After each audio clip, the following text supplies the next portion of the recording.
Hey everybody, welcome back to the Gamers Lounge podcast. My name is John Motors. With me as always is Nathaniel and Dennis. No Eric tonight. He is busy. And it's a Thursday night too, so it's kind of a unusual night for us to even record anyway. But we thought that since they had the PlayStation 5 reveal, PlayStation reveal, whatever they called it. I guess they called it the PlayStation 5 reveal. That we would go ahead and do a nice little show about what we saw, kind of our take on what we saw and everything like that tonight, instead of waiting until our usual show, which is on a Sunday or Saturday. So, and it would be like a week. So it's like, yeah, let's go ahead and do it now. And then we can have something to talk about, kind of in the heat of the moment, to get our passionate take on it right now. So, A few passionate takes out there already. Just look at all the reaction channels, man. Oh yeah, I'm sure there was a lot of people, live streaming, their reactions while it was going on and everything like that. And I'm not usually that type. I don't usually watch those type of streams. I prefer to watch the actual press conference or whatever. I don't necessarily, as much as there's a lot of people out there that I like to get their opinions, hear their opinions on things, I don't need to see it. What I do is I'll watch the thing and then I'll go back and watch, skip through some of the ones of the gaming sites that I like, or just to see specific things that I want to see how they're reacting to. And that's usually because, hey, I know that these people really like this game series or whatever, so I want to see what they thought of it. That kind of stuff. But, yeah, first time usually I'm watching it just like the straight up stream with nobody talking over it. Right. Yeah. And what was bad was I was doing work on the computer on the laptop while I had this going. They had the stream going, and then we had to go to my mother's house. I think the last thing I saw live was the NBA 2K reveal or something like that, and then we had to go to my mom's house. My great nephew graduated preschool today, so they had a big thing on Zoom for him, so we had family, and then ate. So while I'm eating, I'm watching the rest of it, with the volume down, so I'm not disturbing my mother while we're eating. About 2/3 of it live or so. Yeah, I got a lot of it live. So the interesting thing to me is always, I feel like whenever there's a next gen sports title, it's just like now you get more sweat. That's every time, and it does not look good. The NBA 2K thing, I was like, no, this does not look like cool, like actual sweat piece. It just looks like kind of iffy texture resolution because you're real close to his face, and then like plastic bubbles, just like it almost always looks. And then again, it's also like, why do I care what it looks like when you're zoomed up on his face when that's not how I play those games? Oh, you're way far back, and he's about this big on the screen. So it's like, but I mean, at this point, I just feel like they're just like Gatorade commercials every time. They're just like, here's the next gen one. And show me also what the actual, basketball game part of the basketball game looks like. Exactly. Well, let's go ahead and get into it. We'll kind of hit these in order. The first trailer that it opened up with was Grand Theft Auto 5. They had was it before or after that they had the history of PlayStation? That was the first. They had it after. The history of PlayStation was first. Yeah. And then they did the Grand Theft Auto 5 thing that was coming to PS5, with all these new enhancements, and it's coming in 2021. And show us some, guys. Don't just recycle the PS4 trailer. Yeah, I know. It was all PS4 footage. It was just literally the trailer before, and then they threw some different, text in there or a separate thing at the end. I forget. I have to go rewatch it. But I was watching this, I was like, really? Okay. Yeah. As soon but why are you spending so much time on GTA 5 and not showing anything? Well, and then they were so proud that they showed GTA 5, and they were very proud to say how they were glad that they have, they've partnered with Rockstar and yada yada yada, and all the way back to the PS1, and I get that, but at the same time, it's like, how old is Grand I Theft Auto threw that 5 in there now? just to kind of throw a little context in there, and also to hype it up a little bit more because they knew they didn't have the footage. Because then right after that, we have the disclaimer of, "Hey, everything after this is on a PlayStation 5." Yeah. So it's like, I think it would have been more impressive, really, if we saw Red Dead, just because that game is so gorgeous, and then like seeing how much more they could do with it on the PS5 if they were to kind of take advantage a little bit more of the console versus GTA 5. They can't show that yet because there's not enough. They'd have to put a lot more work to show the difference there, because that game already is like such a high fidelity even over what GTA 5 looks like. But even with GTA 5, it's just be like, okay, hey, show some, like, here's where the PC is at or something like that. It's just literally they recycled the old like launch trailer or something. Yeah. Like, okay, cool. Why do that when you could just say, hey, GTA 5 is coming, and just do like a short teaser length trailer that's like maybe 20-30 seconds, but now it's like the full thing. Keep going. It's like, we know what GTA 5 is at this point, guys. You don't have to sell us on that. Yeah. Just tell us it's coming. Yeah, exactly. If you have no footage to show, then why are you just showing old footage for 2 minutes? Well, and then, GTA Online will be free for all on PlayStation 5. It's like, okay, I guess maybe that's the popular thing, with the kids these days. I don't know. I played a little bit of GTA 5, and it was fine. I mean, that's the reason that game is still around, is because of the online stuff that they keep adding to it. Yeah. But, yeah. Kind of like, all right, sure, we know what GTA 5 is by now. You don't have to like resell us on this game. If it was like a new one, then sure, but it ain't. I don't know. It seemed weird. I thought maybe it was going to be a new one. I was like, wow, that would just, knock it out. Oh, there's a new GTA 5 coming out in 2021 on the PlayStation 5 and every other console. That would be great. But I was like, wait a minute. This is 4? Nope, I know what this is. Yeah. It's like, oh my god. It's even the same like kind of story trailer that they showed way back when. So if you saw that one, you're like, this is familiar. Yeah. I was like, I thought, well, maybe they're starting out with 5 and then they'll go to 6, just kind of, but nope. It was like, based on how the rest of it went, I think they're like, okay, GTA is a big enough thing, we have to show it, so we'll just kind of shove it at the beginning to get it out of the way, and then we'll show all the actual impressive stuff. Yeah. And they're like, we don't know what to do with this. Here you go. Yeah, so it started off so weird. Then they had Spider-Man Miles Morales. Which they showed just a little bit. It wasn't a whole lot of, just a tiny little snippet of gameplay. This is one that in the stream it looked pretty good, but I was like, okay, it looks like about like what Spider-Man looked like. But then I went and watched the 4K trailer of it. I was like, oh, okay, yes, that looks way better when you can see it in high fidelity. Yeah, and that's the bad thing with stuff like this, is if they don't stream that or have that in 4K immediately, people don't, and if literally doesn't matter. That's why they don't do it, because no one's like streaming 4K. A lot of people can't get 4K as a stream because it's just too much as far as like bandwidth goes.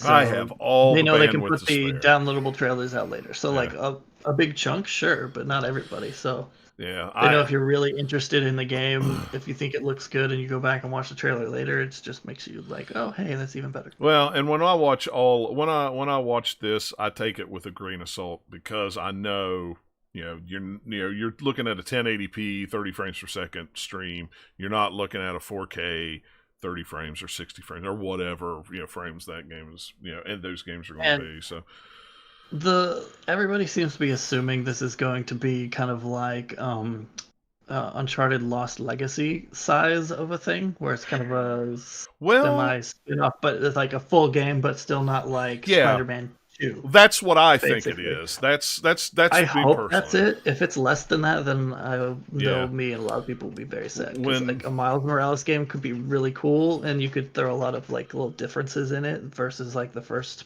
Spider-Man game, which you could put a lot more twists on it. Right. Well, and when Dennis tweeted that out, was like, man, Spider-Man 2. I was like, is it really Spider-Man 2? Yeah, I didn't know. I just kind of threw in the 2 in there because I was like, it's the good one. It could be. It could be. The only reason that it isn't, I think, is because it's coming this fall. Mm-hmm. And that's what I thought, it's been like, what, 3? It'll be about 3 years since 2017. So 2017, so it'll be 3 years. even considering that they're like, hey, we know we're working on Spider-Man. This game is probably going to be sold like hotcakes because A, it's Spider-Man. B, we've already had so many pre-orders, so they started working on it before the first game came out. Right. Even then, that's still like, for a big game like that, you can only do so much, even if they're coming off the same engine. Yeah. But yeah, like, the bigger that game is, it'll just be more of a treat, even if it's kind of like just like 10, 20 hours of Spider-Man again with higher fidelity stuff, and all the crazy stuff they've been talking about, how fast Spider-Man loads on the PS5 up till now is like, hey, cool, give me that. Well, and I wonder too if maybe this didn't maybe start out as like a big expansion of maybe like a like Lost Legacy for Uncharted was. It's kind of like DLC, and then they blew out the scope on it, and they're like, "Oh, this is special. Let's make it bigger." Yeah, it could be. And I mean, they did a lot of DLC for Spider-Man already, so I don't know that this would have been something that would be for that, just because that would have been so late to the game. Yeah, that's true too. Putting it in there, and it's also because they have the tease in that first game of like Miles, is going to be playable probably at some point in the future. I don't think they would have just slapped it on as just a kind of add-on DLC for the first game. I think they would want to like make sure they do the full thing of it, right? They're not going to just shortchange it. Yeah, I don't know, and I'm going to guess that this is probably going to be a PlayStation 4 and a PlayStation 5 game. Nothing has said it. I've seen both. I've seen people saying that it's going to be just PlayStation 5, but it's like we don't really know. They didn't say, and that was one of the things that they afterwards. I was seeing some stuff that people were saying that. Who knows where they're getting that information from? It's just on social media, right? So. Well, and that was the thing. It's like during this whole thing, they didn't really say oh, this is going to be on PlayStation 4 and PlayStation 5, or they did say. There was a few games that I saw that said PlayStation 5, when they do the weird little montage intro with all the different things, and then they'd say PS5, and then there'd be, I assume that's a PS5 one that I remember game. that literally said PlayStation 5. There, I don't think any of the other ones said any of that. There was one that was like developed exclusively for PlayStation 5, but the rest of them, you can assume all the Sony Studios ones, PlayStation Studios, are just going to be PS5, I think. For all of those, and then some of the ones, just looking at them, they could not run on PS4. The way they are, so they would be a seriously hampered version. It depends. I could go either way. Yeah, I mean, I don't know. I think any of them that are scheduled for a fall or a holiday of this year have got to be PlayStation 4 and 5. Yeah, which is not many, but some of them got to be, because I don't see Sony hanging PlayStation 4 out there. Just go, nope, we're done with first party on PS4. We're going straight to PS5, and that's the way it's going to be. Especially when you have 100 bazillion people that's out there. Backwards from what I would assume. I would assume Sony would put any of their stuff on PlayStation 5 to try and get people to buy the PlayStation 5 and say, here's why it's worth getting. Right. Third-party people are the ones who are going to be like, hey, we'll put our Assassin's Creed game out on everything. That'd be the more likely. But again, there's a lot of PlayStation 4s out there. So, I mean, that's the thing. How much do you push one over the other? Right. Especially when they keep harping on, hey, we're big believers in generations of consoles, and we're trying to make it look like this is what a new generation looks like, that Jay even said in this presentation. Again, which they've said before. So saying that so much almost makes me think they're not going to do as much cross-gen stuff. I could have swore I read somewhere where they were like... But, it could just be all a bunch of hype.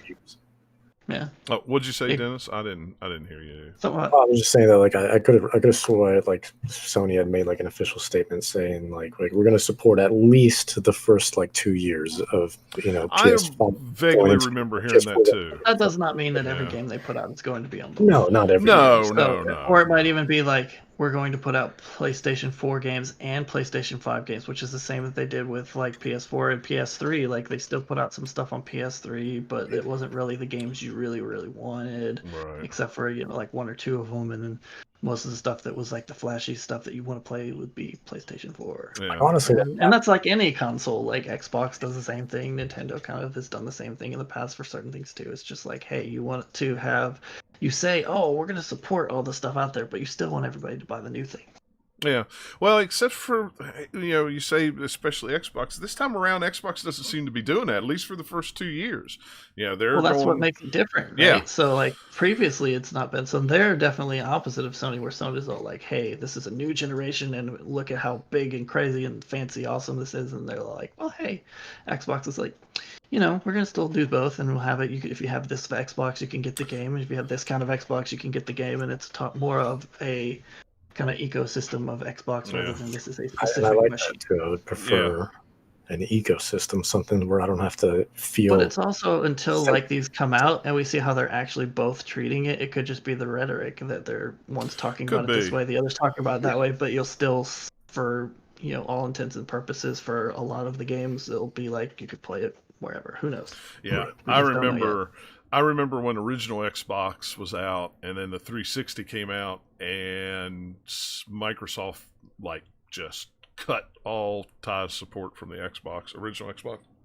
And a lot of people who were original Xbox owners were upset. I mean, I remember reading online and in magazine how furious people were that games that they were promised was going to come to the original Xbox ended up getting pushed to the 360, and they never came out. And it was, well, how long that lasted, because the 360 is one of a lot of people's beloved consoles list will be up near the top because it was a pretty good console. Yeah, so I don't know. It'll be interesting, but I played all the original Xbox games also, right? So it was backwards compatible, wasn't it? Yeah. So it was. So it's not like you lost any of that library, and this was pre-digital, also. So it's more like, hey, I can't afford to get a 360 yet, and I wanted this game, and now it's not coming out for my console. I am sad, which makes sense. Yeah. You have a console. This was a game that was supposed to be coming for it, and then you don't get it. It's like, well, and I think disappointing.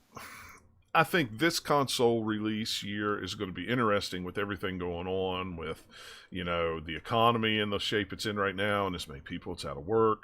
It's like, I know people still slap down a lot of money for consoles, even if, jobs are scarce, because that's cheaper than taking the kids out to to 24 movies in a year, to throw games in front of them and have a console, and then dad plays it, mom plays it, the kids play it, everybody.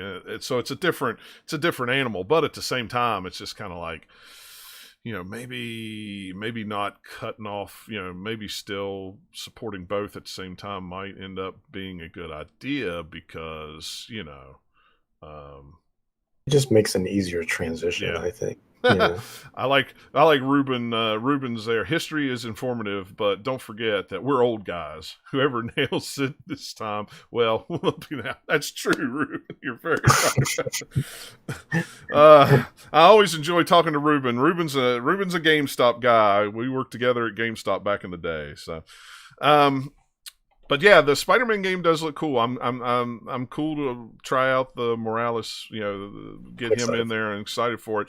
Is it enough for me to buy a console day one to play it? Probably not. Yeah, that one in particular, no. But it is a game that I think, if you do end up getting a PS5, that should be on your must-play list. But I don't think it's for me, anyways, it wouldn't be a system seller. Right. Yeah, based on all of the games they showed today, which was a lot, there was a ton of them that were 2021, and a few that were fall holiday 2020 or whatever they said. So it's kind of, for me personally, it's like, well, maybe I'll pick something up in 2021. Then when some of these games, I'm like, ooh, I want that when they actually come out. Yeah, that's what I'm thinking too.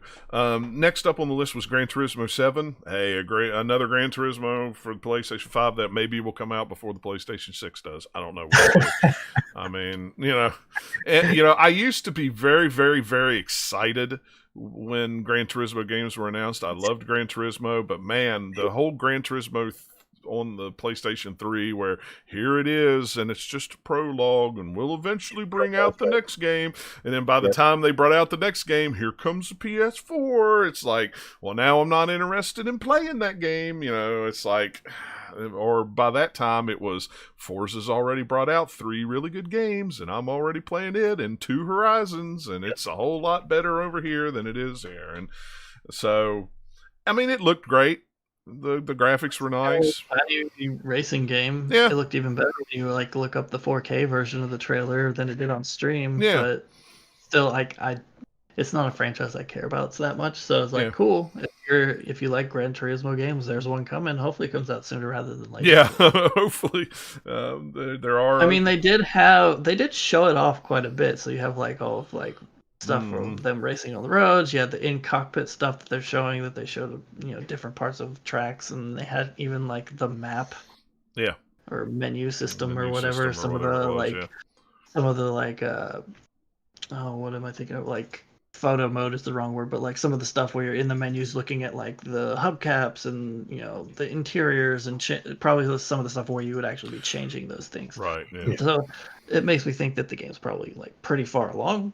Yeah. So I don't think it'll be like tons and tons of times. I don't think it'll be like 3, 4, or 5 years. But I would hope not. At least a prologue. I would say it's probably within the similar window of what a lot of the other games they showed are going to be 2021 probably for most of them. Except for wasn't there? I think there was one of them, I forget which, that had 2022. Yeah, there was one on there. I don't remember which one, and I don't know if the notes say that or not. Next up was Ratchet and Clank Rift Apart. This looks so good. Yeah, it looks really good. And I like my Ratchet and Clank games. The last Ratchet and Clank game looked really good on PS4. Like this one though, it's like super nice looking with like all of it together. It's showing a bunch of the stuff of just jumping through the different dimensions quickly, so you're loading completely different areas like pretty quickly. Yeah. I mean, surely they could be doctoring it for a trailer, but maybe not. It seemed like there were some quick cuts, like here. But even if that's the case, just the different like environments that you're seeing that you'll get to play in is really cool. Like they had some very different, varied environments they were running through. Then the part where they actually get to the shooting, all the particle effects. Oh my goodness, those look so good. They look great too. The shading and then the reflections on like. Yeah, they have a lot of nice reflective floors, and even Clank looks pretty good with kind of like the blurred, kind of like reflections, but still looking really shiny. Yes. One of the things I noticed right away, when you saw that first, like within the first 10 seconds, when you saw that first shot of Ratchet, was just how good he looked, seeing like all the fur on him. And then it looked just like, actually, I thought it looked better than the animated film that came out like, 2-3 years ago, something like that. Oh, yeah. There was a Ratchet and Clank movie that came out a couple of years ago that was basically just the first game, but it was, it looked really, really good. I was like, oh my God, this is like we've reached that point now. And I noticed this with Kingdom Hearts too, because it's something that I've thought about for years and years, where it's just like, when you see an animated like Pixar film or a DreamWorks film or whatever, like a 3D one, and you look at it, and for the longest time, I've always looked at those movies and gone, man, when are games going to start looking like that? The moment I saw Ratchet, that's when it hit me. I was like, okay, we're here. Yeah. We're here. The processing power and then being able to do ray tracing for lighting to make the lighting look a lot better for this next gen is what's going to get that, like any Pixar kind of animated art style like that, like which is pretty much a Ratchet and Clank has always kind of been that same type of a style that it looks as good as it ever has. It's so nice looking. I was really hoping, because we saw Ratchet, that they would just kind of throw in like a surprise Sly Cooper at the end, but we didn't. Yeah. No Sly, unfortunately. I mean, Sly hasn't hung on as long as like Ratchet and Clank is still like a pretty popular game franchise for like the tier that it's in, right? Yeah. So. They were supposed to make a Sly Cooper movie too, but apparently that got canceled or whatever. So which is unfortunate, because they announced it. They showed some footage of it. I remember reading an article where like one of the animators was like, that's all we had and that's all we've ever done was what they showed, and like they never worked on it past that. So it's like it was announced as like, here's the Sly Cooper movie, here's a 2-minute trailer, and that was all they had was that 2-minute trailer.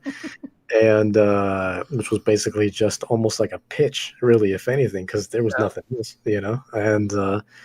and it just never came to fruition. See how excited people get for this. Oh, never mind. Maybe we won't spend millions of dollars to make this after all. Yeah. But it is interesting to see Insomniac though working on 2 games.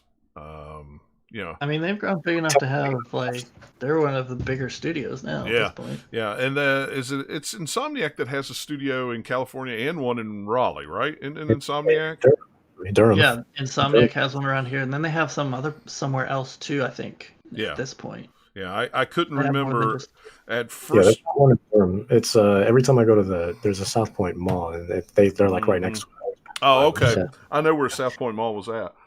yeah, so like their studio is right there. I'm tempted to just walk in there and be like, "What do you got? How you guys doing this? 2 games at once? What's going on here?" Yeah, I'm They're sure. like, oh, hey, I thought this was the mall, but while I'm here, Yeah, hey. and I'm sure you'll just be able to open up that door and walk right in. I'm sure that's Yeah, it. look, I mean, I'm not insinuating anything, but I'm sure I can. at this point, there's probably not many people in their actual office. Well, yeah, at this Just saying. point. Yeah, at this point. But yeah, at this point, no. But yeah, I always forget that. You know, I still think of Insomniac being the smaller studio that does a lot of the PlayStation 5 games. You know, which of course PlayStation owns them now, or PlayStation games. Yeah, I was going to ask you if they own them now, right? Yeah, they bought them last year, I believe. Last year, that's right. Okay, pretty recently. Yeah. So, you know, it was like, whoa, wait a minute, Insomniac Games doing 2 games at once? What kind of madness is this? It's like, yeah. But It makes me wonder if it's going to be. I wonder if they're either co-developing or if they're just going to be kind of smaller scale games. Like they look gorgeous in terms of graphics, but I wonder if they're going to be like maybe 6 to 8 hour games, both Miles Morales and maybe this one too. Yeah, I mean, it could be. Well, but we didn't get a release date. The Ratchet and Clank games are usually like a lot longer than you expect them to be. Well, and they didn't give any kind of release date at all for that one. They didn't put 2021. They didn't put 2020 holiday. They didn't even put 2022 in there. So I'll go there. I'll get a scoop for you guys. Don't worry. All right, you stop in there and no mask. Nothing. I'm just going to be like, guys, I'm going to start coughing on people. I'll start saving for your bail money right now.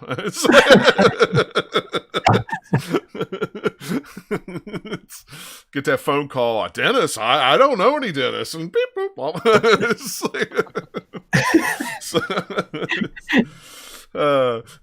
Let's see. Next up was Square Enix Project Athea, I guess is how you say that. Yeah, it was a solid 20 seconds. We saw that. Yeah.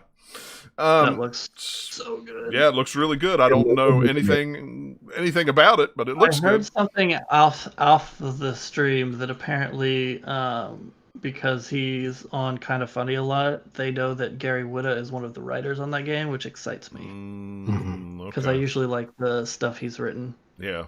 Which, I mean, the biggest thing you know of would be Rogue One, but he's done a lot of other stuff too. Yeah. Yeah, that's cool. I didn't realize that. The look of that game looked really cool. Like the creature design for the couple creatures we did see, I was like, ooh, neat. And that one looked really good even in 1080. You know, not watching that trailer in 4K. A lot of the ones that are like that have not necessarily like we're trying to mimic reality, but it has that kind of fidelity to it where we have lots and lots of like bushes and rocks and lots of trees and everything like that. Versus the cartoon style ones sometimes get a little bit washed out if they have kind of subtle texturing going on. Right. But yeah, that one, like, I was watching that, I was like, I don't know what this is, but I want to play it. Yeah. It was, of course, because it's a Square Enix game, it doesn't have a real title yet. Of course. Yeah, it's but I love Square, so I'm always excited whenever they put out something new. But so I'm super stoked for that. I mean, even just the 10-20 seconds that we saw, I was already sold on it. My thing is, though, every time we get a bunch of games shown like this, is the first thing that comes to my mind is like, all right, which one of these games is number one gonna get canceled, and number two, we're just not gonna see for a long time. And I feel like that Project Althea, or whatever it's called, Althea, that game is gonna be one of those ones that we don't see for another 2-3 years. Probably. For sure. Yeah, it's a ways down the road, but it looks cool. At the very least, we get a cool trailer. Yeah, and hopefully sometime we'll get a cool name for it. So find out a little more about it. Next up was Stray. This game actually looked really, really cool. Now, I don't know what the game is, but like the trailer was like it looked pretty and all that. Yeah. But it's now, is that I don't think that's a PlayStation exclusive, is it? I put it on my wish list on Steam already, so it's coming.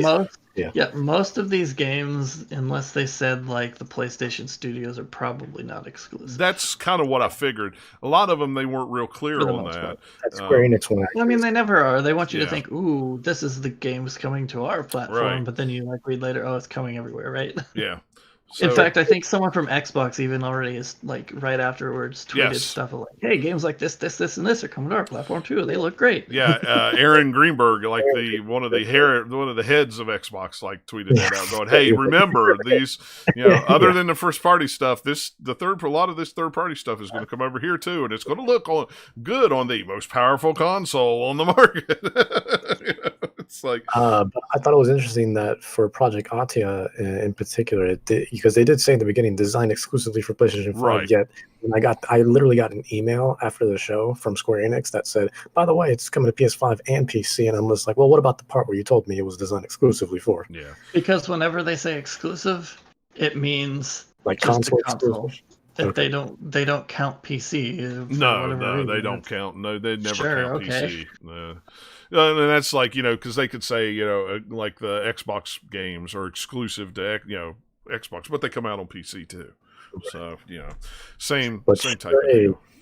Stray's my game of the year already. I'm calling it right now. So that's it. I mean, it looks. I'm not interested in that much unless it turns out like the gameplay looks cool. It's just art style's neat, but I don't care about cats to be like, "Ooh, I play as a cat." That's not a draw for me. Yeah, it looks nice. It's just I don't know what that game is yet. Here's my thing. It's not even just the fact that it's a cat, though. I like games that kind of do things a little bit differently, like Moss as well, like Ghost of a Tale, where you play as, just an animal. Like Maneater. Have you seen Maneater recently?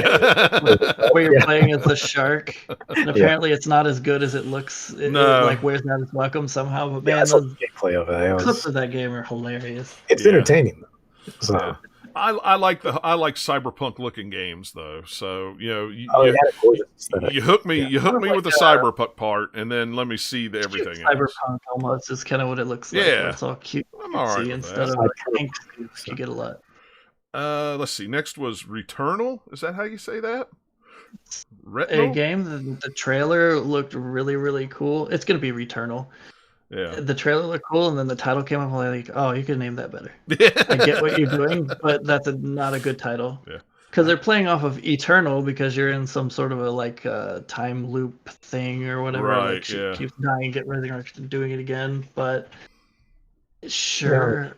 Yeah. This is being developed by Housemarque, which I know that name. Let me look at their credits real quick. Yeah. And that is a PlayStation exclusive. That one's for only for Sony. So okay, yeah, they did Resogun. Okay, I did have that in my head right then. And Next Machina, that's the one I played. Next Machina. They did that as well, and Dead Nation, Outland. It's interesting. They do a lot of like those isometric kind of games, which is interesting. And then this one just didn't seem like that. This one looked very different from what they usually make. Yeah. So, but it looked cool though. I love space stuff. So it was a cool trailer, and I'm just curious what the actual game is supposed to be. But like the design of it looked really neat. Yeah. But what are you actually doing? We don't really know from that trailer. But it's like, yeah, cool. I'll pay attention to this one in the future. Yeah. Next up, Sackboy: A Big Adventure. Looked pretty cool. That looks like not like the name Little Big Planet anymore? I guess. Well, I'm guessing since this doesn't have any of the building qualities of maybe that's what it is because there's none of that. It's just levels. They don't want to mislead people. That's probably a good point. It's just did you guys have the same thought of this while watching it that I did of like, man, this looks pretty good except for Sackboy himself? Yeah, I kind of thought he looked kind of strange for some reason. There was here's the reason he looks strange. He didn't seem like he was as round. I don't know. Well, to me, it just looked like he was fuzzy. Strange. I looked up the 4K trailer, and if you remember at the end, it has kind of like the title thing is down, and it has the same kind of Sackboy texture in the background behind the text. Like there's a little like kind of supposed to look like, hey, it's handmade. So if you look at that, the textures on it are proper, and it has actual kind of like, it looks like there's shadow. I mean, maybe it's just because it can make it look that way and bake it into the thing versus a moving thing like Sackboy is. But you see little fuzzies off of it, like it's actually the cord that he's made of. Yeah. And you see kind of like deep shadows in between all the threads, whereas Sackboy, when he's on that thing and he kind of runs in front of it, and I paused it, he's flat. he's just like kind of a model with a flat texture on it. It's like he doesn't have any of like the normal maps or anything that give it the depth. Yeah. So you can see kind of like a sheen on it to where it looks like it's just a flat poly or rounded part of his head, and you're not getting any of the kind of light playing on his texture. So he feels flatter than everything else that you see in that trailer. Huh. And it was something weird, and I was like, looking at it, I can see kind of like some seams on where like the texture goes, and like it just looks so flat compared to this other thing that's in the same frame with him because the light's reacting differently, or how you would expect. I was like, that's something that they're gonna iron out before it comes out. Oh yeah, it's just something weird about that trailer. It's like, what?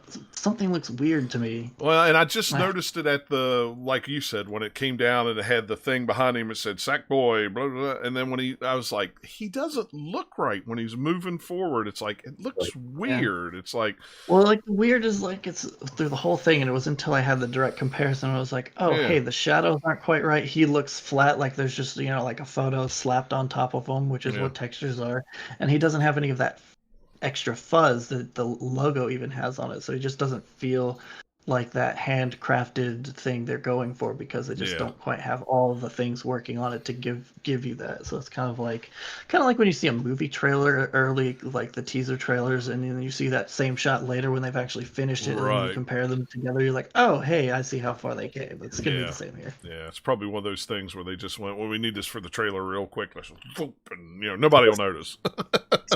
Your own Paper Mario with Paper Sackboy or something. Yeah, but it seems odd that for that game that everything else looks great, but your main playable character has issues where you don't have proper textures on it or something. I don't know.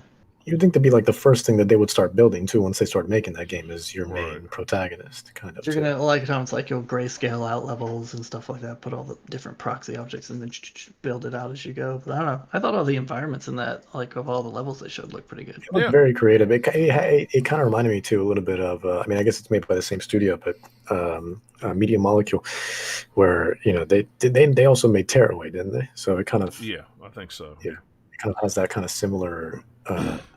Environmental design, I guess. I mean, but obviously with a more, cotton aesthetic and all the various types of yarn and what they do. So yeah. But it looked good though. It looked fun. Big Palette came out, and it's like, all right, you're going for that, cool, and I like that look. So I don't know if I'll play it, because the thing that would have to be is please make the platforming way tighter than what Little Big Planet was, because that's such a frustrating part of that game. Sometimes it was just like, I can't quite do what I want. And I wonder if that's because that was 2D platforming, where this is 3D. I wonder if that maybe comes into play. That has nothing to do with it.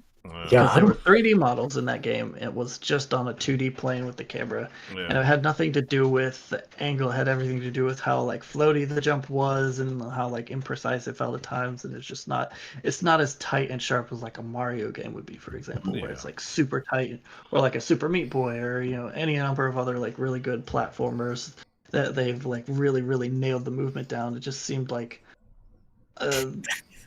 All the stuff about that game, like Little Big Planet, the original, that was great. Like the platforming was like the part that was kind of like, it's functional, it's fine, but it's not the reason that you would want to play that game. It's not like, hey, the platforming controls of this are super great, you need to play it. It's more like they weren't the creativity and all of that was the selling point of that game. Yeah, all the creativity.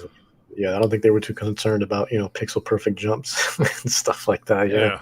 But it's just also it was that combined with some of the like the physics stuff in that game, the way things would tumble and like you would be trying to interact with it would like just sometimes get a little frustrating. But that game was still fun. Yeah. Destruction All Stars is next on the list.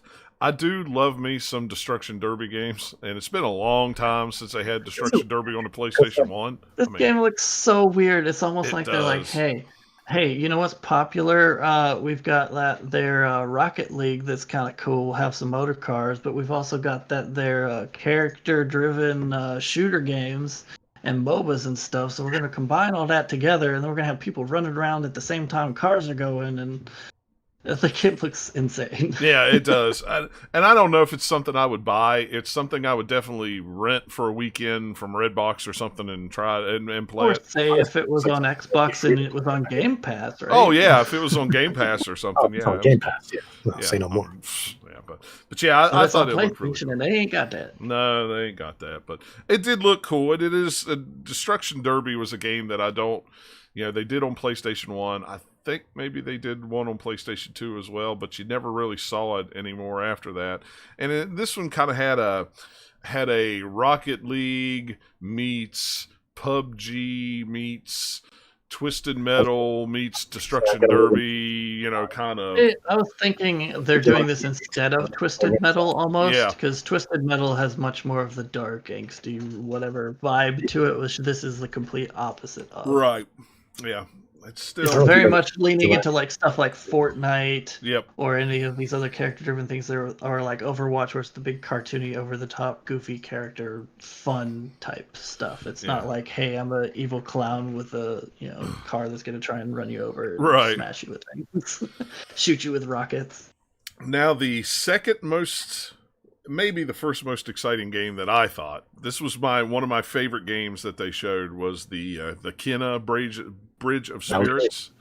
That's my game right there. Yeah, that game, you can tell watching that with the little intro that they are not lying when they say they come from an animation background, because the animation in that trailer is so good. Gorgeous. And like there's some of it you can tell, like, okay, this is obviously like cutscene, but then you get to some of the stuff that's supposed to be the gameplay and it looks pretty close to it, and it's just like, this game looks so nice, so gorgeous, I want to play it. And that to me, I was saying earlier that to me, honestly, like, I know there's a lot of big budget incredible like games here, but honestly, of all the games, that to me is a system seller for some reason. Is Kena for. You're in luck, because it was confirmed that is a PlayStation console exclusive game. But it's also coming to PC, no? I don't know. Let me check their Twitter, because I could have swore I went to like their Twitter and they were like, yeah, it's PS4 also, I think. I don't know if the gameplay will actually be like this, but it does look almost a little bit like there's some Pikmin style stuff in there, which was kind of cool. Mm-hmm. All they said, all I've read was it was a PlayStation 5 console exclusive.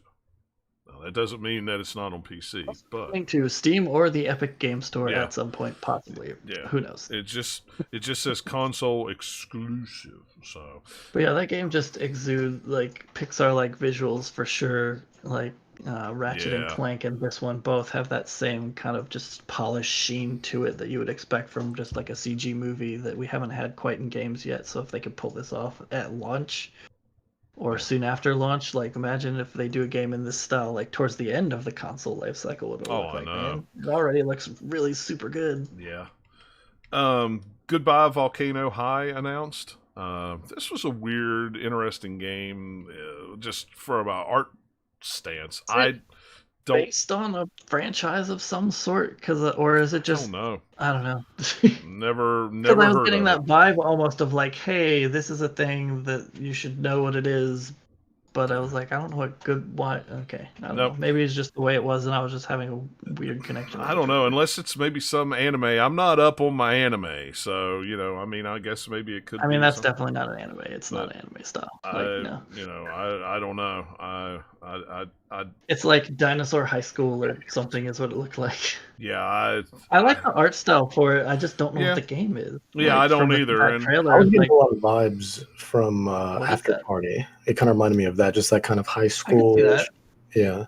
So, but I liked After Party. I thought that was really interesting. So if it's, I don't know if it's anything like that, but it has my interest. So but I'm looking at this now. I'm looking at their official Twitter though. Kena Bridge of Spirits. It says holiday 2020 available on PS5, PS4, and the Epic Games Store. So okay, so it's going to be on the Epic Games Store then. Okay, and it's going to be on PS4, so I'm fine with picking it up there. I don't have to, I can still play it. We'll see how everything kind of looks. But man, that game was gorgeous though. Yeah. Kena, my lord. Yeah. Next up was Oddworld Soulstorm. Nice to see. One started, I was like, wait, they're still making Oddworld games? Yeah, I know, right? It's nice to see Oddworld, an Oddworld game. This one looked kind of interesting. It almost looked like you were talking about Pikmin. It almost looked kind of like Pikmin. I noticed there was always him with a group of guys behind him. a lot of times, and they were always getting killed because I literally know nothing about the Oddworld games other than just kind of what the Oddworld characters look like from trailers. Yeah, I've never really played any of them. Go ahead. I just found it interesting because I don't know. I guess I've always had a problem with this. I've always had a problem with studios that name themselves after the games that they make, because I feel like if you want to get creative and make something else, your name kind of hinders that. So like when before they showed this, Lorne Lanning, the creator, comes on, right, and he's just like, this is a new game that we're excited to show you, and I'm like, how much you want to bet it's Oddworld? And then because the name of the studio is Oddworld Inhabitants, and then sure enough it's like Oddworld, and it's just like, all right, dude, like, you're over here again, they've been that way for however many. Yeah, and those are the only games he makes. Point almost, like, I mean, so and that's it. That's all you want to make. Then awesome. Like, and that's all he wants to make. Great. Yeah, I mean, and that's why it's named that. It's because that's what he makes is Oddworld games. That's all he ever makes. Yeah. So I guess it's that element of surprise where it's just like, what was the surprise really? But not to say anything against the game though. The game did look cool though. It looked cool, but I'm just at first glance of what they showed, it doesn't look like a game that I would enjoy. I mean, I don't know. What it looks like to me is like, here's an Oddworld game that looks like if you're a fan of Oddworld, you will probably be interested in this, but it's not going to really bring any new people in. It didn't have like a hook to say, hey, you should try this now. Yep. Next up was Ghostwire Tokyo. I was disappointed in this. This one was really interesting. I thought this one was very disappointing based on how cool it looked before in the last year, E3 2019 at Bethesda, I think, showed it off. Yeah, Bethesda. And then this time around, it's like, this just looks, I don't know, they didn't do a good job of selling the cool of it. Like, the art style is fine, but just like, I'm waving my hands and maybe making ghosts disappear, and we're showing the same type of shots over and over in the trailer. Just kind of like, what is this game? I'm trying to think like how much was probably changed after Ikumi Nakamura left. Like after she left, because she was like the creative director that Shinji Mikami was kind of passing the torch down to, and then she left for some odd reason, which is still undisclosed. And then I don't know who took over. I don't know if Shinji Mikami was just like, all right, we're back in the saddle, or if he was just kind of went to somebody else. So I want to know how much of it, from her ideas, kind of stayed versus what was changed, since last year. Because I mean, a lot can happen in a year, So, but it just kind of looked like a Japanese BioShock almost, and that's why I had interest. So I had more interest in it. It'd be a bad trailer or something. I was just like, if the first trailer looked cooler. Yeah, I thought so too, and that's exactly what I was going to say. I thought the first trailer from 2019 looked a lot cooler than this one, and when I saw him come on, I'm like, okay, it's okay. I mean, it's not what I hoped it was. But it had its flaws for sure, but I'm trying to reserve my. I'm cautiously optimistic, So yeah. Well, I'm just also saying, like, sure, it's not that I'm completely uninterested in seeing how the game turns out. It's just of all the trailers, it was not the most bang for your buck, like get you excited kind of trailer in all of these that we can see today. Now that one is a PlayStation exclusive as well, right? Is that a third party? I thought it has Bethesda done exclusives. I don't think, right? That's like a Bethesda published game, so I'm gonna. Oh, that's right. Yeah, it was Bethesda published, right? Okay, yeah. See, I totally forgot it was Bethesda. It's Tango GameWorks, so it's. Yeah, I don't think it's probably third party. So. Yeah, I forgot it was Bethesda published, so I wasn't thinking about that. Let's see, Jet the Far Shore. This was the weirdest one for me. Yeah, this was. I want to play this right now weird. so much, based on. Sword and Sorcery, that game is like, I'm pretty sure it's the same people who did it. Super Brothers, Sword and Sorcery, whatever the full title of that is. I'm assuming it's the same Super Brothers, unless there's like more than one Super Brother team. I have no idea. I wouldn't think so, but I don't know. But yeah, like with the trailers, just kind of like, this is okay. I'm going to say that this looks kind of like, it's very mysterious, like what's going on with it. It's a little weird looking, but it's not the weirdest game they showed, Joan. Oh no. We'll get to that one later. Yeah. No, I'm not saying that. It was weird, and it was like I kind of. Was like, okay, what's going on here? I don't know. Yeah, like with the trailers, just kind of like, this is okay. I'm going to say that this looks kind of like, it's very mysterious, like what's going on with it. It's a little weird looking, but it's not the weirdest game they showed, Joan. No, I'm not saying that. It was, but it was weird, and it was like I kind of was like, okay, what's going on here? I don't understand. But no, you're I mean, right. have you played Sword and Sorcery? I can't remember the full title of that game now. It's like Super Brothers Sword and Sorcery. Let me look it up here real quick. Something EP, I think. I don't know. That game is really cool. Super Brothers. Although Sword that and one I think Sorcery they did with EP. Happy Games, right? No, I have not look played that. this game. Yeah. It was a cool little like indie game that was like on like iPad and other stuff too. It's on the Switch. Other things. It's on a lot of places at this point, but I think iPad was the first place it showed up. No. And again, maybe I'm wrong and it's not the same people doing these games, but it just like the vibe of that game this trailer has a very similar kind of vibe. No, it's the same to it. It's the same people. I was assuming there isn't two Super Brothers out there, so. No, it's the same ones. Yeah, I don't. So it's going to be a unique, weird little something of a game that I'm like, yes, sure. Like based on that other game I played that I really liked, then yeah, I'll play it. Yeah. No, I hadn't played that one, so that explains even more why I was more confused because I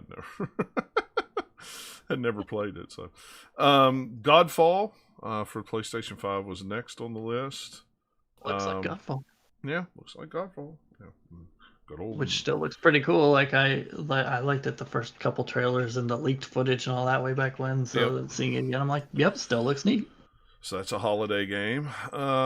Solar Ash was next. Yes, please. Yeah, I'm all about hyper light drift creators. Yeah, those guys. I'm pretty sure this is supposed to be the same universe as Hyper Light Drifter. Yeah, I like. Almost identical. Yeah, So, it's just that like different kinds of games where this one has like 3D art and stuff versus Hyper Light I was Drifters, getting a lot of. I was getting a lot of Bound vibes from it. Bound like meets Journey a little bit with how it kind of looked, but it looked amazing. I love the aesthetic of it, and it looks like it controls really good too. And I'm just the presentation of it just looks. I mean, I'm all about it. I want it. Like yeah, it looked. That was 2021 very, very nice. is what that one's scheduled for at the moment.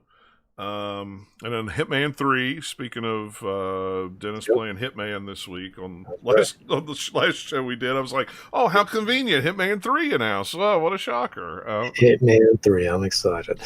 Yeah. I hope that when they start putting more details out here, it'll be kind of like continuing like, hey, if you buy Hitman 3 and you already own Hitman 1 and 2, then you can just play all of it in Hitman 3. Yeah.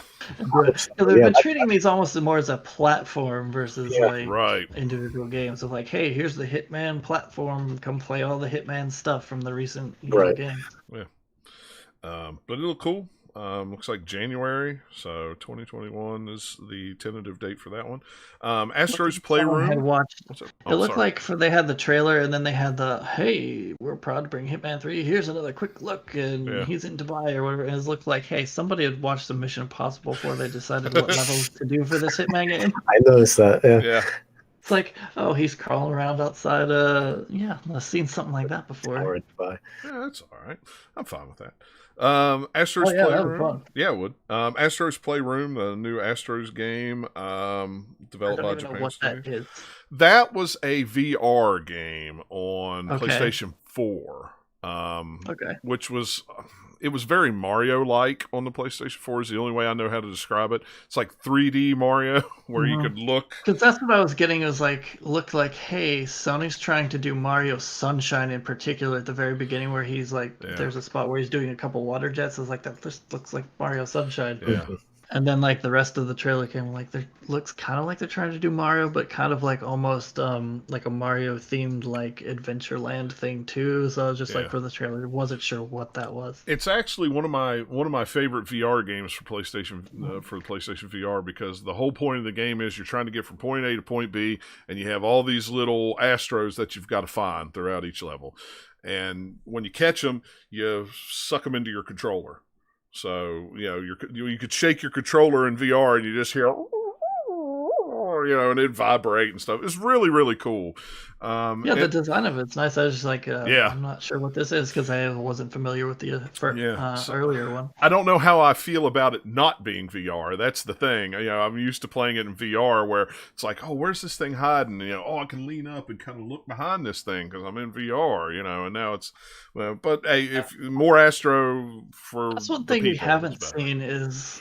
I wonder how much they're going to lean into VR once PlayStation 5 comes out, if they're going to start putting out some more like, hey, we can leverage the power of the PlayStation 5 to do even cooler VR things. I'm guessing they haven't said anything that yet. Well, all they've said was that PlayStation 4 VR would be compatible with PlayStation 5, and they were going to do a new VR headset for PlayStation 5, but that's all they've said. They haven't said anything else about nothing. I'm going to guess. I guess that makes sense because VR, it's not going to be the splash for most people, especially for something like this. They'd be like, why do you spend so much time in VR? So that'll probably come later. I'm guessing this year, let's just get the console out for holiday, and then this time next year, they'll probably be talking, hey, here comes some VR. Or even just at some point, they'll just do a quick state of play on, here's the 2 or 3 VR titles we're working on thing. Yeah.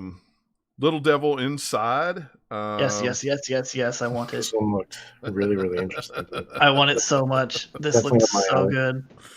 It looks. Surprisingly, it looks even better in the 4K version because there's a lot of subtle texturing in there. But even without that, it still looks really neat with just the way the art style works. Yeah, the art style was really. And it made me laugh. The trailer made me laugh so much because they had that one cutaway where they have they're going back and forth between kind of the adventurer and then the old man who's just in his house, and they cut from something where he's chopping off the head of a monster or something like that, and then they cut to the old man on the toilet with a noise, and it killed me. I'm like, that's so dumb, but I love it. That was good. That was a really good one. So I'm guessing this one is a console, PS5 console exclusive. I know it's coming out on PC, but all I see is PC and PS5. I don't see anything about any other console on that one. So yeah. Well, I mean, this is one of those ones that looks a lot like the type of games that would be on PlayStation 3 with the indie stuff that hey, it's the vibe of Sony's PlayStation stuff that you were Xbox players wouldn't want this, or Xbox itself wouldn't want this, or even if they did, it would be buried. Yeah. It kind of has that similar vibe. Let's see. Next is 2K21. We kind of talked about that at the beginning. That's a basketball game with a lot of drippy, wet players. That's about it. Yay, we have the one celebrity basketball player we paid to be, to introduce the trailer. We have his digital likeness dribbling around and doing a slam dunk, and it's on just a dimly lit kind of court. Sure, it looks okay, but whatever. It's a basketball game. We can tell that. Yeah. Bug Snag. This is the weirdest game. Yep. Bug Snacks. I didn't know what the weirdest game they showed. Octodad it's the people who made Octodad, so of course it was going to be weird. Yeah, So I knew that one. Knew when I saw, oh, it's the people the developer that did Octodad. Yeah, this is going to be a weird game. You know what this one makes me think is they did Octodad and they're like, you know what? We didn't go weird enough. Let's do something else. Let's see how weird we can go this time. Let's see if we can push that. What if bugs were also food? Yeah. People are already eating crickets with a little bit of seasoning, a little bit of Cajun in there. Yeah. So I think they kind of these are cute bugs that are like strawberries with legs. Yeah.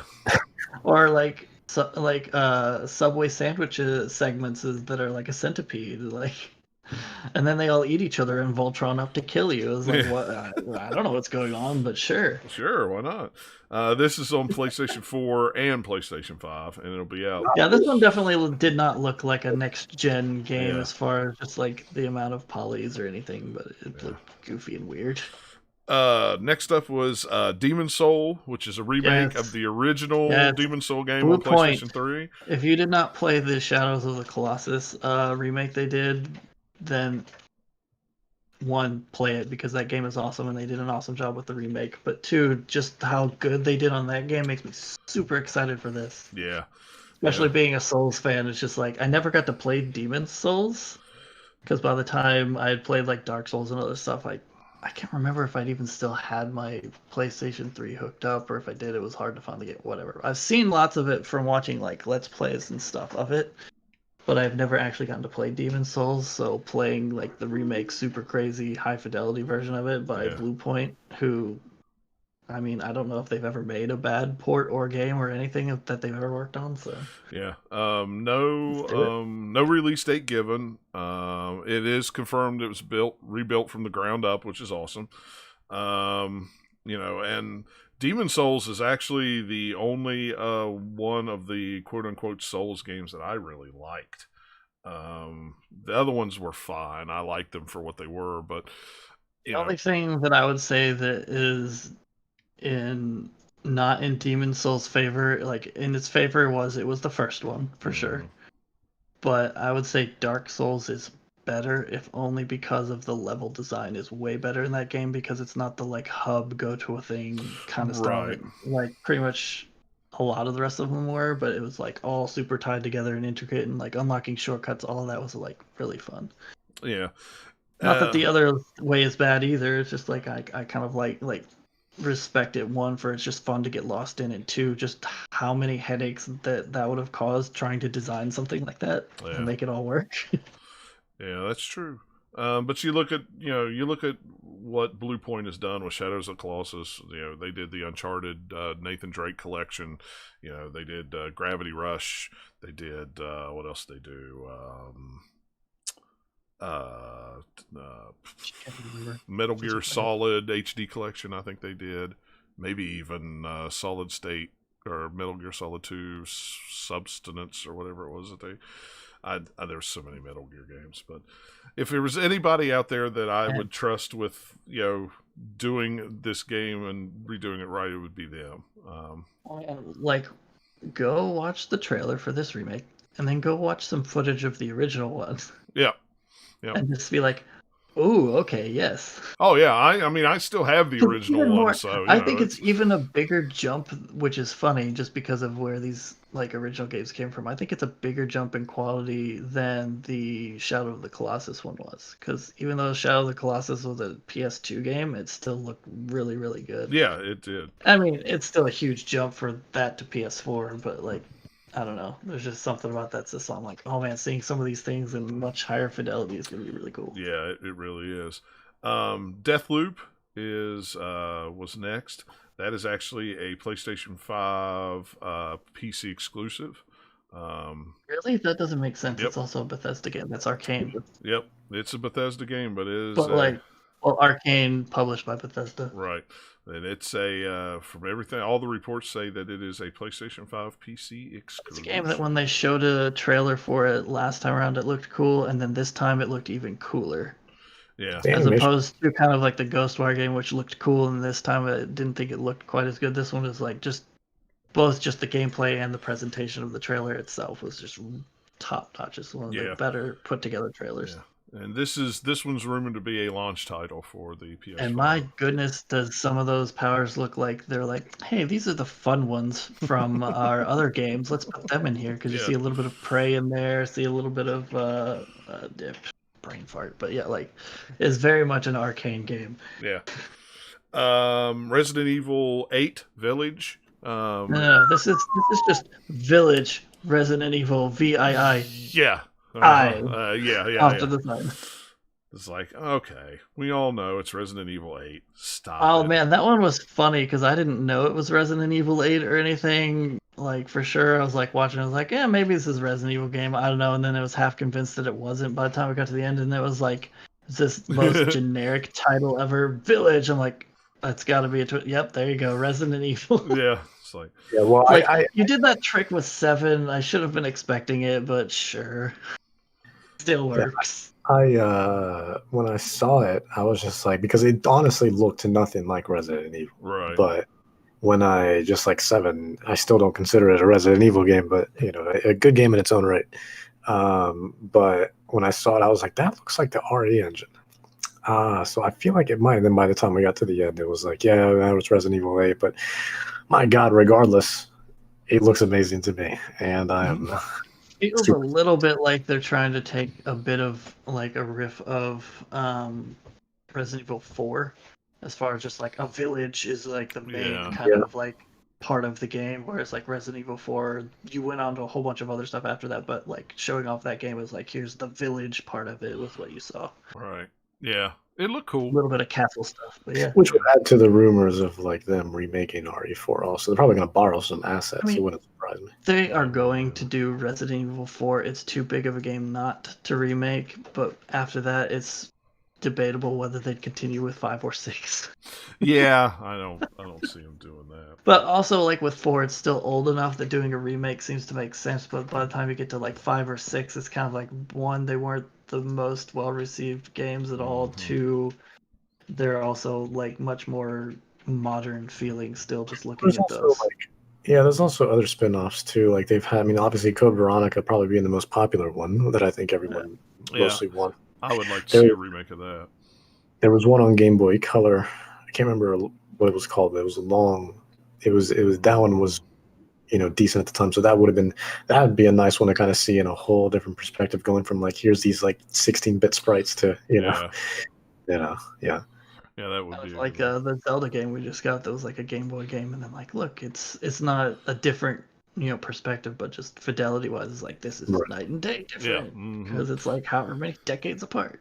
Yeah, Code Veronica is still my favorite Resident Evil, and I wish they would remake that one before they would do 4. I would buy it.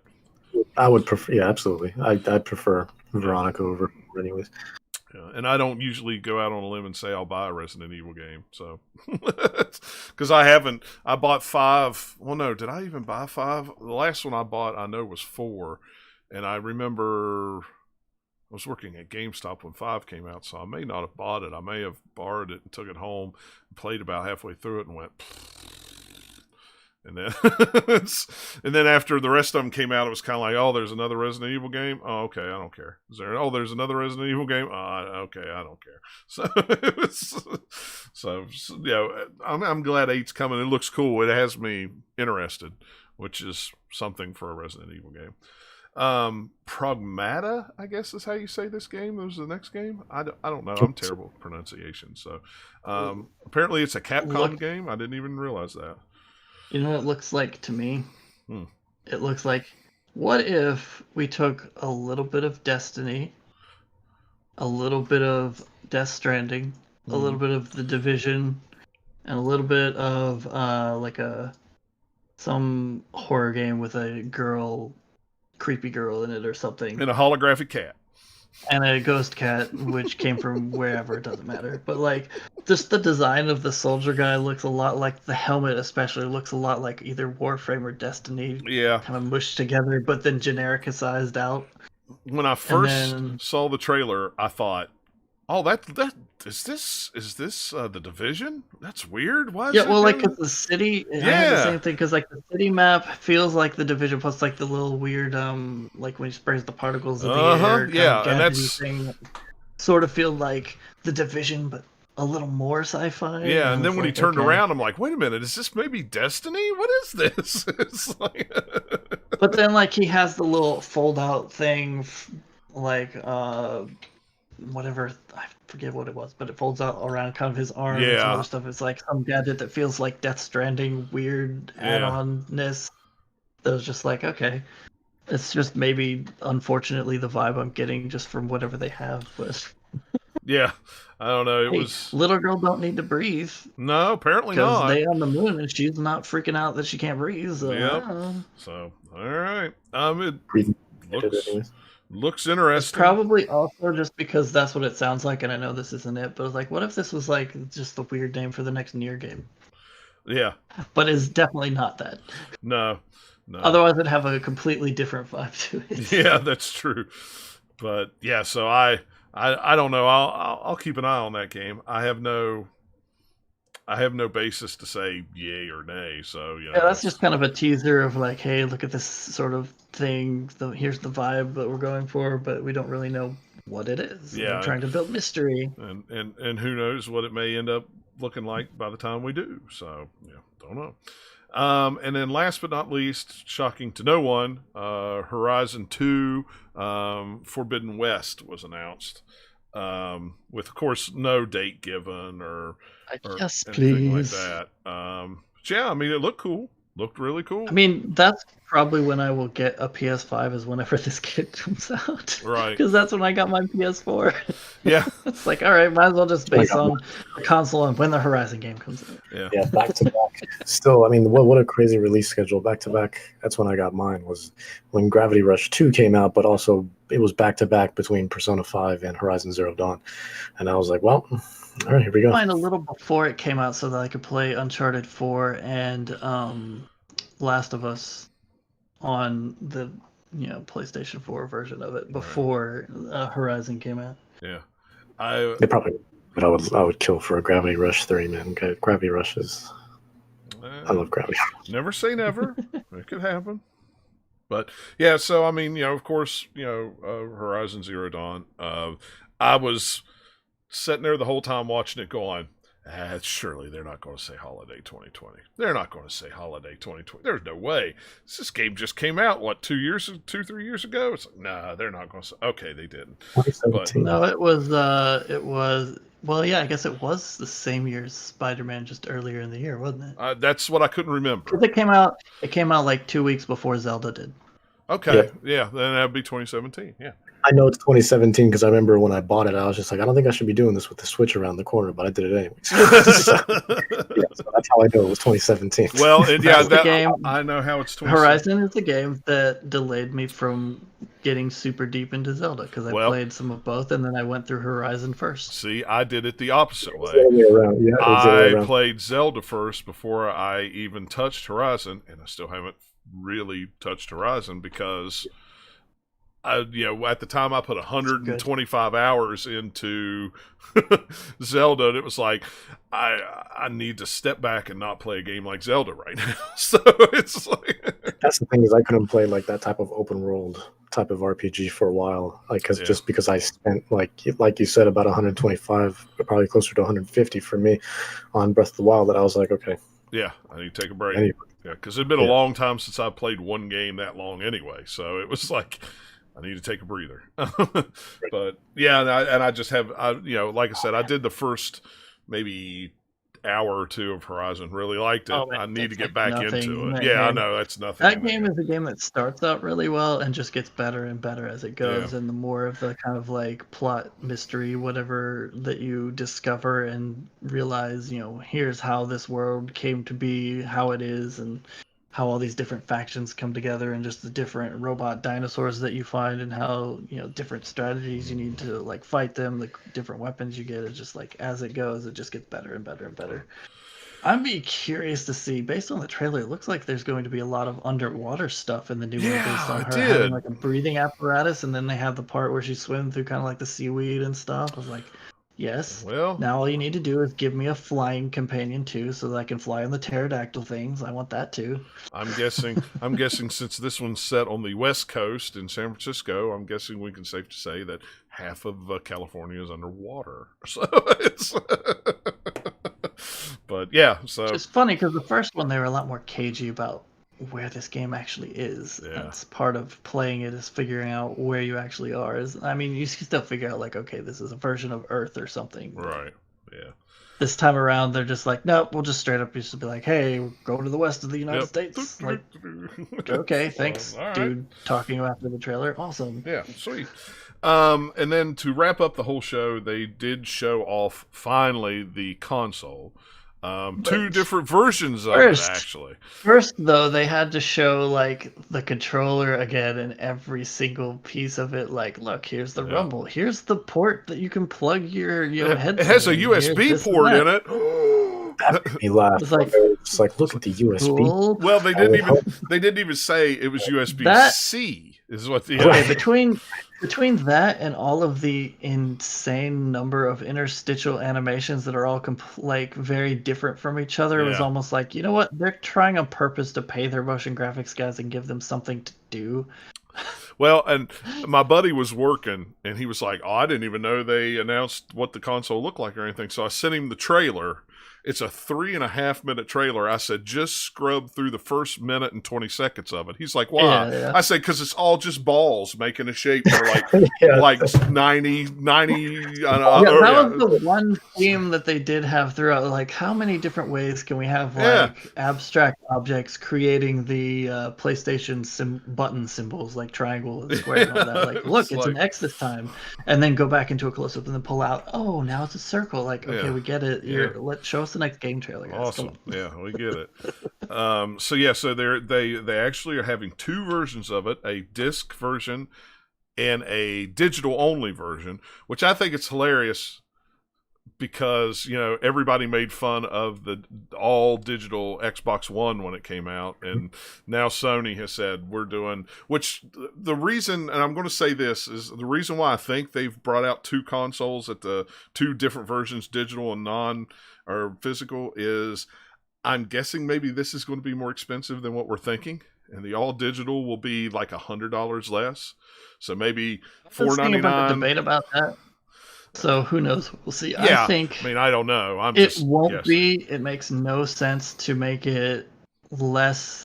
You know, the price cut to be more than whatever taking the drive out costs, and I think that'll be more like a $50 difference than a $100 difference to me. Maybe. I don't know. I mean, I don't know how much 4K, because otherwise the if you're selling the cheaper version of the box, then you're losing even more money on that one than the main one. So I don't know, like, how much, find out at some point, I'm sure. Well, there was what, $100 difference in the Xbox One S and the S digital, right? Am I? Yeah, but the difference with that one was, it was $100 difference, but the biggest thing was that when they had sales on it, they were disgusting. Oh yeah, they were under $200. And at one point, I remember, I think this was either last Black Friday, I remember the year, but whenever they released it, I think this might have been the most recent one. It was $100, and it came with like Minecraft, Forza, and a bunch of games, 5 games. Is ridiculous, absolutely ridiculous. Like $100. Like, look, you know, if I didn't have Xbox yet, especially I think the reason that they're actually doing it is because of all of the rumors that we've heard forever about Xbox doing this same kind of thing of having like a cheaper box version that's digital only, yada yada. Which, hey, maybe we'll see that, maybe we won't. But Sony got there first. Yeah. Is what I've seen on Twitter, like, hey, it's funny that Xbox, whatever code name, Sony did it first. Xbox Lockhart, and that's what somebody that I follow on Twitter said. You know, maybe what if Lockhart was a digital all along? And I said, well, in the back of my brain, this is what I've always thought. I just never really said it out loud because it was like, well, maybe it's not. You know, maybe it is a dumber down console, but I don't know why you would do that. That doesn't make sense. It's kind of what the Xbox One X is supposed to be. You know, as far as That's where I differ. I think that because they are using Series X as a naming convention, they're also going to have a Series S that's cheaper. Yeah, and it will be.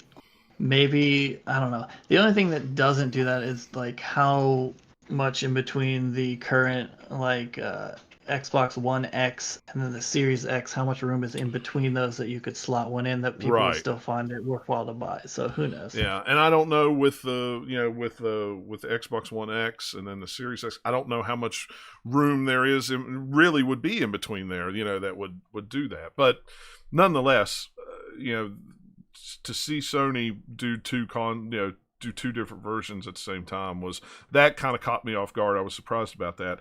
The other thing that caught me off guard was how the thing looks like a freaking wireless router. Was it Wayne Tower is one that I've seen a lot of too. It looks like, and it does. It looks like a tower in Shanghai is what it looks like. It looks like that's what I saw. There's a tweet out there that one of my friends put in our Discord chat that he saw, and it wasn't like a big one, so it's probably not well wide known, but the caption somebody put on their tweet was, "The future is now," and then they have a picture attached to it where they took a PS2, stood on its end, and then wrapped a white binder around it. Yep.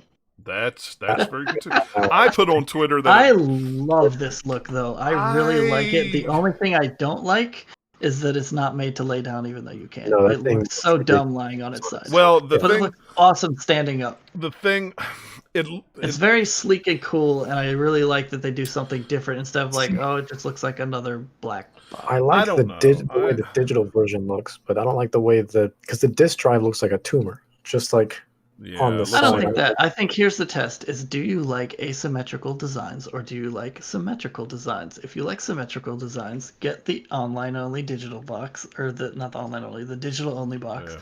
And if you like asymmetrical, get the one with the disc drive.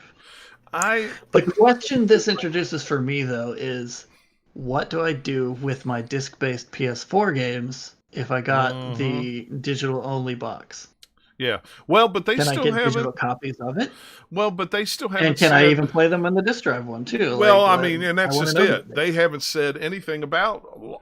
They haven't went into enough detail about backwards compatibility. Supposedly, we're going to be able to do all the ones that you would like, popular ones you would expect. You should be able to play. Like, cool, great. Give me more details. Well, and then can I pop in my God of War disc and it plays it like PlayStation 4K and HDR, and it has ray tracing now, which I doubt because they'd have to do stuff to it. But like, it has a high definition texture pack extra on it, and it runs at like 9,000 FPS now or whatever it would be. Like, tell me what the difference is. And I mean, if I play my stuff in the new box. I appreciate Sony at the beginning of the press conference saying, now let's let the games speak for themselves. Fine. I understand that, but you ended the whole thing with the actual picture of your hardware for a change, and now I have questions. I have lots of hardware questions. Some press releases and blog posts in the next little bit about all that stuff, then sure, that's fine, because I don't want all that stuff at the end of that presentation. No, but you're just doing a cool I animated, here's what the box looks like trailer for the splash and the sizzle, and you've got it, great. But give me all that info as well somewhere else. I really don't. I really didn't care much for the design of the controller.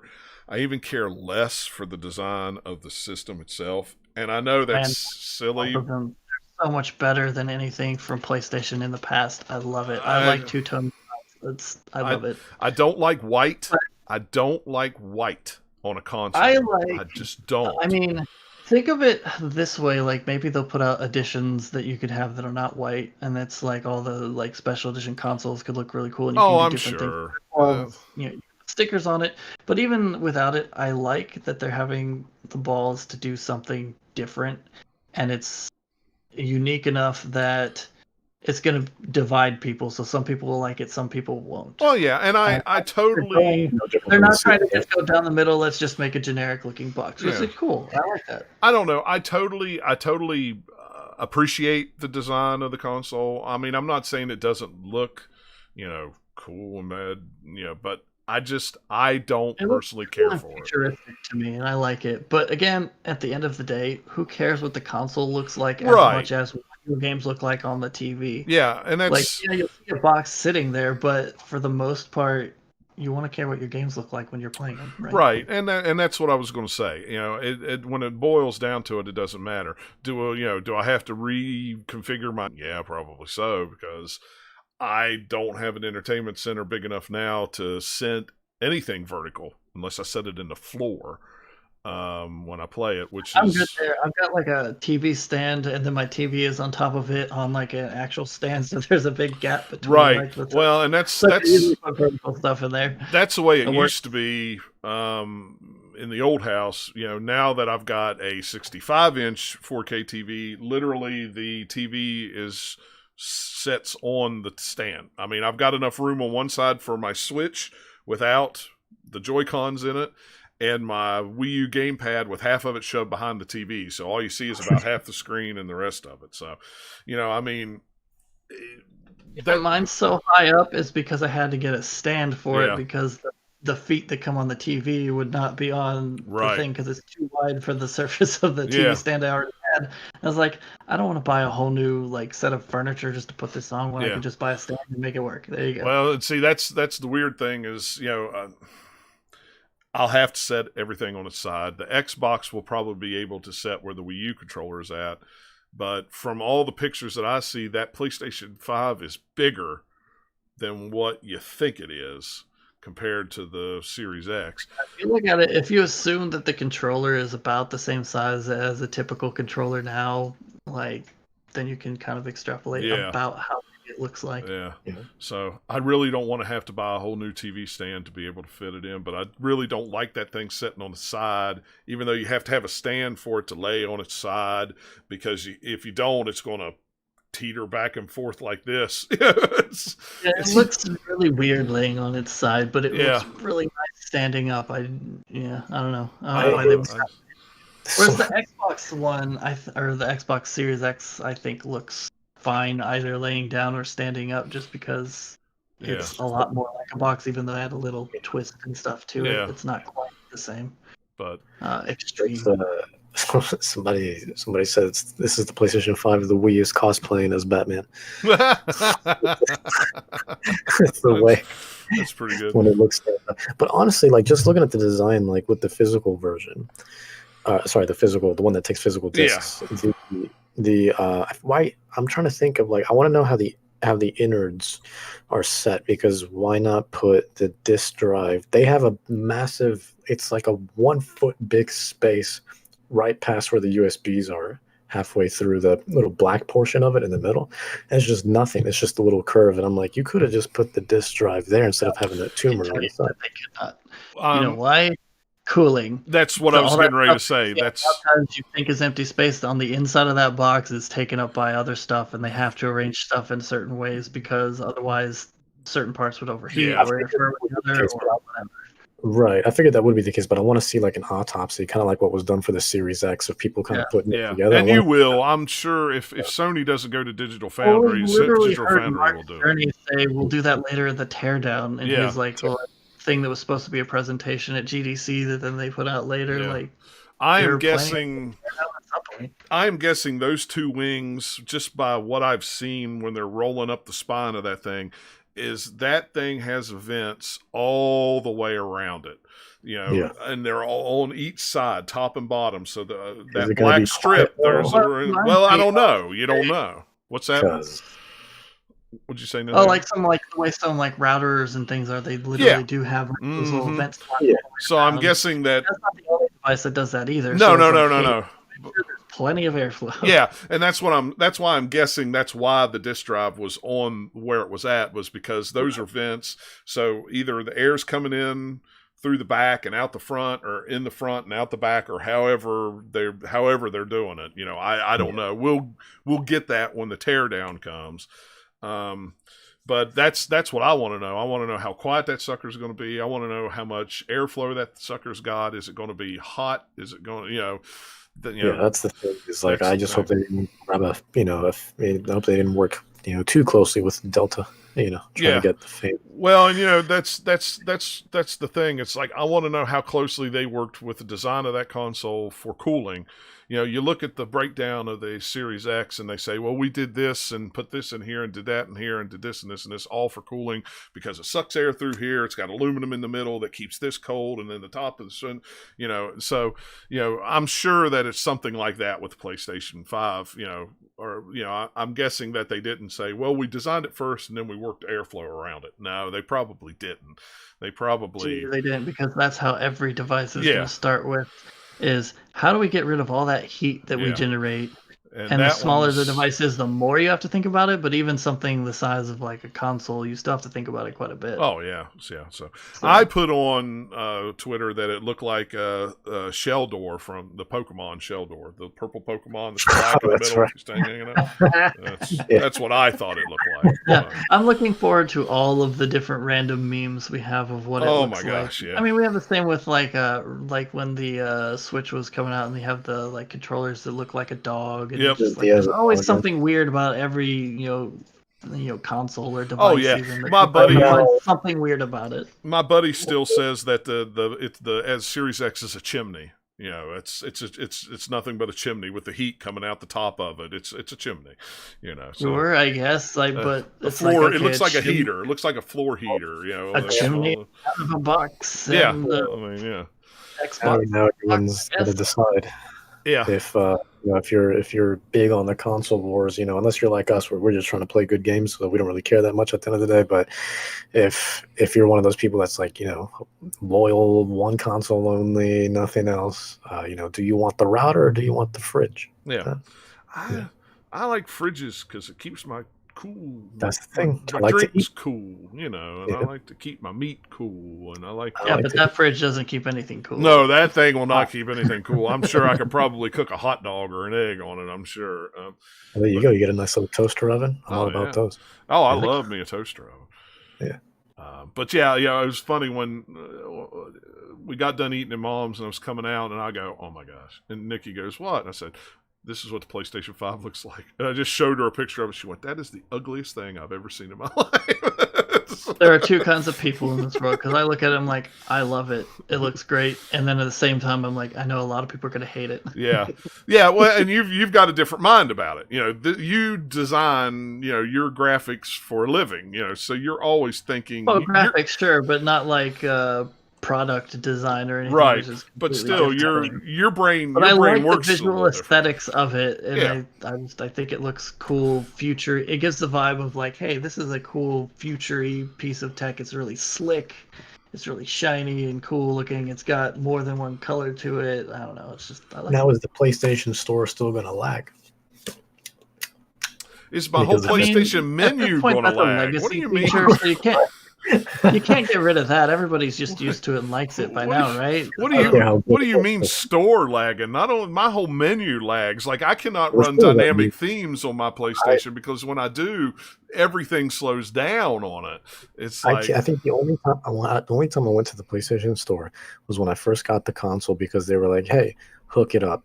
Otherwise, I'm always going to store.playstation.com because that thing is unusable on the console. I can't. Yeah. I lose my mind. And I'm a patient person, but that thing tests my patience. Yeah, I don't even go on the store on Xbox. It's all I go online and I push it from the online store on my phone. On the Xbox is actually pretty good. Well, it is. It's actually the Xbox store is actually pretty good. But I can't tell you the last time I've physically been on the PlayStation store. I'd say probably 2014. Maybe. Yeah. Maybe not even then. Yeah, we don't go there. I'll just stay on my PC and look at my Steam library. It's fine. There you go. I mean, and that's all fine too. And my GOG library, and my Epic Games library, and my Uplay library. Yep. I wish everything was set up like GOG. I think they've kind of nailed the interfacing. I like GOGs. Yeah, I don't know if it's out of beta now, but GOG has you can put anything in there now from any launcher, and it will tell you which launcher you which platform you own on. So hey, is this a Steam game? Oh yeah, that's in beta right now. But I don't think it's out of beta yet. But people seem to like it. I haven't tried it yet. Yeah, that sounds cool. I would like that. So. And there's been other tools that do that too, but it seems like this is one that everybody, when they're seeing it, like, oh, hey, it does it the best because it's doing all these things that some of these other ones do, like pick and choose all the cool stuff and trying to put it in their own. Right, but yeah, so that was the PlayStation 5 reveal. There'll be way more coming. I'm sure between now and sure. Now I'm assuming no way these are coming with the console, but they also showed a headset, a media remote. Oh, that camera! Oh my gosh, the webcam. I don't know how I would set that on my TV with the little clamshell thing. I don't understand that. Yeah. Now, I don't know. It looks really weird, but I'm just trying to think of how would that. Will that also be suitable as the new VR camera as well? I'm sure. I wouldn't see why not. I mean, just to kind of give it that multi-purpose, so you don't have people buying multiple cameras like you did before. But granted, the initial camera also came out before PSVR was even a thing. But now that PSVR is a thing, hopefully they would kind of future-proof it by giving you a camera that works with it right away. Yeah. For whatever that new PS5 VR comes out. So it looks like a lot like a Kinect camera that was on the Xbox One. A little bit. Yeah, a little bit. But they're really serious about this whole two-tone thing. Everything was two-tone, just white and black. Everything. Yeah. I mean, I'm even looking at a picture of it sitting on your TV, and I don't even understand. That thing will not sit. That will not sit on my TV. I guarantee. The way they this picture, there's no way. There is no way.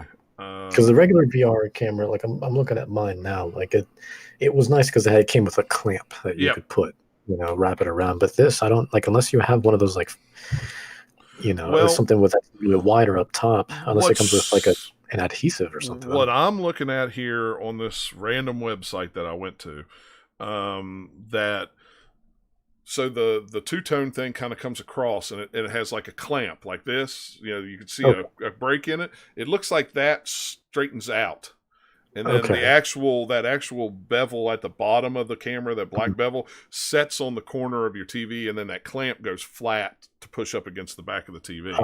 But I still don't think that would fit on my TV. My TV's too thin. I don't know. I would have to see it in action. Right. But it's weird. Yeah. This whole they really are going in on the two-tone thing. They really are. It's like the white-walled tires on a 1954 Chevy. They're really going into the two-tone, I like the headset, though. I think out of everything, I think the headset looks the best. The media remote looked cool, but my gosh, I can't tell you the last time I used a media remote for anything.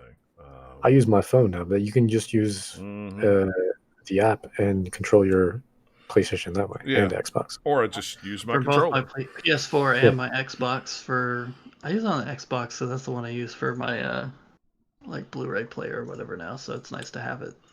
Yeah, I mean, I don't even now. I come downstairs and I pretty much go turn on Xbox One X. I don't even, and it turns my TV on and my Xbox on, and then I just grab my remote and I go. I don't even. The PS5 media remote's supposed to have like a microphone in it. I'm sure it does. From what I saw somewhere. Yeah, it's just that little whoop or whatever in the video. It looked like it had a microphone. Looked like it had a hole in it for a microphone.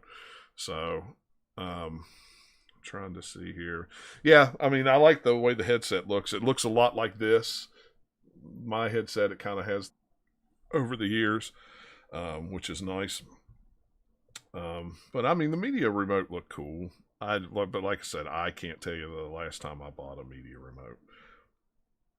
I barely used the remote for my TV, so like this picture, somebody put the PlayStation 5 as a duck bill. So there you go. I saw that. They got a duck with the PlayStation. Right. With it on its side. All right, well, we're going to get off of here. We could just sit and talk about PlayStation 5 memes the rest of the night because there's going to be some good ones come out there, that's for sure.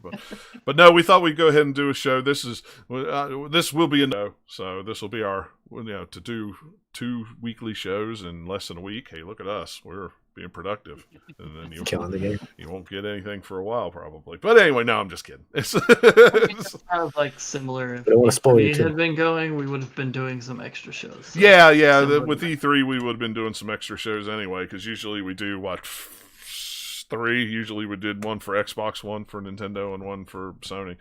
But the only reason we didn't get to do one for the Xbox is because I was on the road when they did all the Xbox announcements. So by the time I got home, it was way old news. So yeah, but those are also not really Xbox announcements as much as they wanted you to believe. And the real stuff is going to be coming later. Yeah, so. But, all right, well.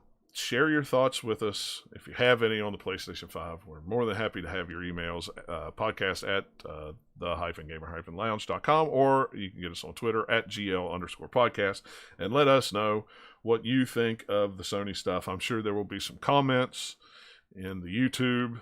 There usually is, from my Xbox people that say we talk too much PlayStation. And then there's some from the PlayStation people that says we talk too much Xbox. So I'm expecting the Xbox people to all gang on this and say, Xbox One X is going to be the best, or whatever. So, hey, whatever. Now only Nintendo, only Ouya. That's it. Ouya. Yeah. Ouya, yeah. We're now converting to an Ouya-only podcast. Oh, what's to talk about? No. Ooh, somebody still got to talk about that Ouya. Somebody still loves it. No, we really don't. All right. Well, thanks a lot for hanging out and listening to us, guys, and we'll catch you all on the next show.